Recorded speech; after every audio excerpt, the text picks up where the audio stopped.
Done. Oh, hi there. You just caught me finishing up my final assignment towards my master's degree. That's right, EC&I 830 is my 10th and final class. I'm hoping now I'll finally have some time to do some of the favorite activities I've been missing these last few years. Not very likely with two active kids, but you can't blame me for dreaming. Speaking of dreaming, while planning some of the great trail rides I hope to do this summer, I got to thinking about how mountain bike riding might be compared to some of the learning I experienced this semester. So, as a summary of learning, I've decided to compare my experiences in EC&I 830 to a ride at Wascana Trails. So strap on your helmets and hold on. All good rides begin with advanced preparation. I pack up supplies, check my equipment, plan my route, and load up my bike.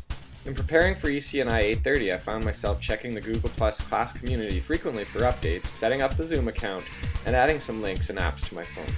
Then it was off to meet my classmates during our face-to-face class. When I arrive at the trails, I check my equipment, change into my riding gear, and plan my route before heading out. During our first face-to-face class, Katya and Alec helped us chart our course for the semester by going over the class syllabus. Together we marked our final destination, June 21st. Riding with friends, there are times to lead and times to follow. Week 2 I was part of the follow group as two great teams kicked off the debate portion of our class with the topic, Technology Use in the Classroom Enhances Learning. One of the articles shared in advance of the debate referred to the SAMR model. This model provides teachers with a quick way to evaluate the use of technology in the classroom, with the goal of moving from simple substitution and augmentation to more transformative levels of modification and redefinition. Like mountain biking, if improvements are to be made, one must be willing to push themselves beyond their comfort zone to reach new levels. However, pacing is important. You can't always be going uphill or downhill. A great ride is a balance of the two, and when you find it, you have this amazing feeling of flow. If we are to ensure that technology use in the classroom does enhance learning, we must implement a balanced approach. The TPAC model is one method of balancing content, pedagogy, and technology forms of knowledge. The opening debate of Week 3 was led by Luke, Ashley, and Andrew, who argued schools should not be teaching anything that can be Googled. This group shared a number of resources regarding how Google impacts the way students think and how the internet is changing the brain. These resources suggest students see knowledge as always accessible and within reach, even when it is not. As well, Google has essentially become our external hard drive. So, if the sum of all knowledge is available in our pockets, do we really need to keep it in our heads? A state these authors refer to as memory outsourcing. Amy and Heidi took the disagree stance, proposing that there is a place for the acquisition of basic facts and for memorization. Not all things can be Googled. Benefits include improved retention of higher order thinking and less distractions while learning more complex problems. One of my favorite resources from the debate was the TED Talk, 3 Rules to Spark Learning. As is the case in mountain biking, curiosity comes first. You must be free to explore, embrace the mess, learning is ugly, and trial and error should be encouraged. At times you might get lost. And finally, practice reflection, and at times you may need to revise your route. Also up for debate Week 3 was the topic, Technology is Making Our Kids Unhealthy. It is difficult to disagree that there are a number of negative physical and mental effects which can be attributed to high levels of technology use.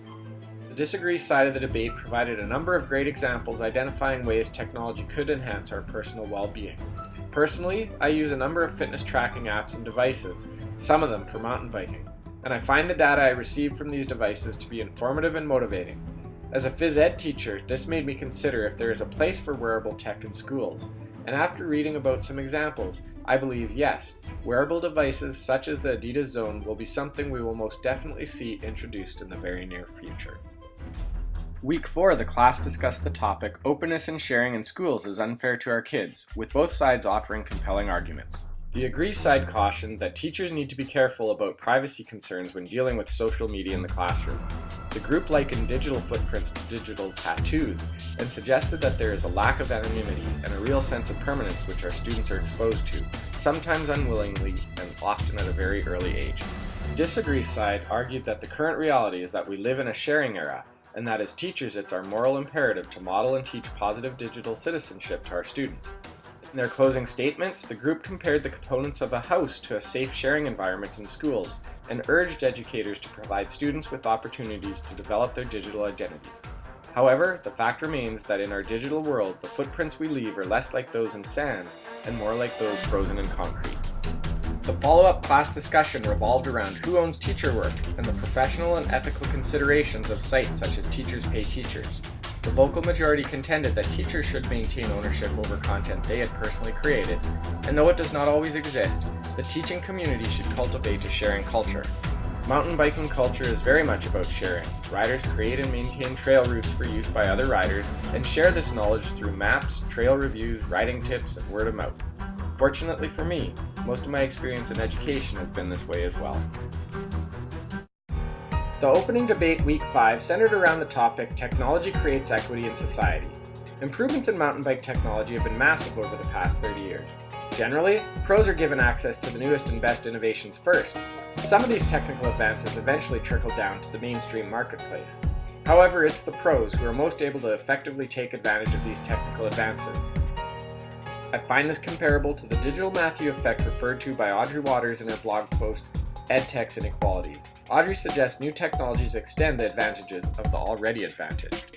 As the Agree team noted in their arguments, open education platforms such as Khan Academy, Coursera, and MOOCs have the potential to increase access to quality education for all, but in reality, as technology is introduced into schools, the digital divide in schools continues to grow, with the learning gap increasing between affluent and less affluent learners.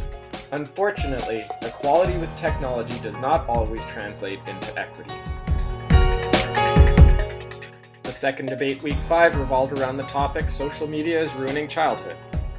Of the many resources provided by both sides, the one which had the largest impact for me was the award-winning video, A Social Life. As in the short film, with social media I can choose how I want to represent my life to my followers. Generally, this means highlighting the positives and embellishing when necessary. More often than not, the event depicted is not accurate.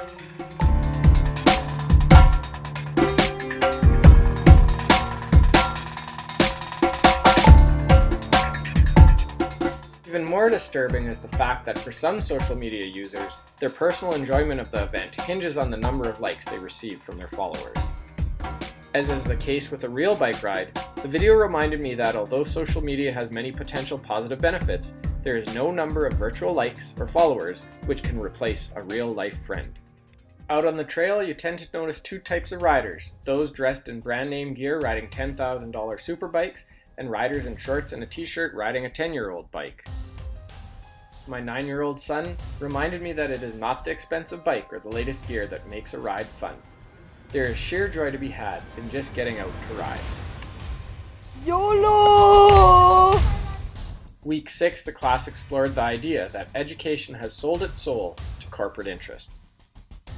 The Agree side offered that corporate sponsorships and incentive programs between the education sector and private business have existed for decades, and that for many of these corporations, the ultimate goal is making money. In his arguments, Dean Sharesky reminded us that schools are not businesses. We can't blindly apply business principles to education and hope they work. Dean suggested that education is a highly relational thing. The best things about schools are the people and the relationships with these people. Audrey Waters further asked us to question the purpose of schools. Is the purpose of schools to help people to get jobs? Should schools work to prepare workers for corporations? With the finish line in sight, the debate topic week 7 focused on the idea that we're too dependent on technology and must unplug. There's no arguing that my best rides are the ones that do not include cycling computers, heart rate monitors, or phones. There's a real freedom in unplugging and just enjoying the moment and all that nature has to offer. The same thoughts were echoed in many of the supporting resources my debate team uncovered as we argued the Agree side of this debate. As great as technology is, it's absolutely necessary that we take time to unplug. As is the case with any ride, all good things come to an end. As quickly as it began, EC&I is drawing to a close. For me, this marks the end of a long journey towards my Master's of Education Administration degree. Like any good ride, there's reason to celebrate the challenges which made this ride special, and the friends who were part of the journey. Thanks to all for making EC&I 830 a great experience. Finally, thanks to my family and wife for the tremendous sacrifice and support they've shown me these past 4 years. I couldn't have done this without you.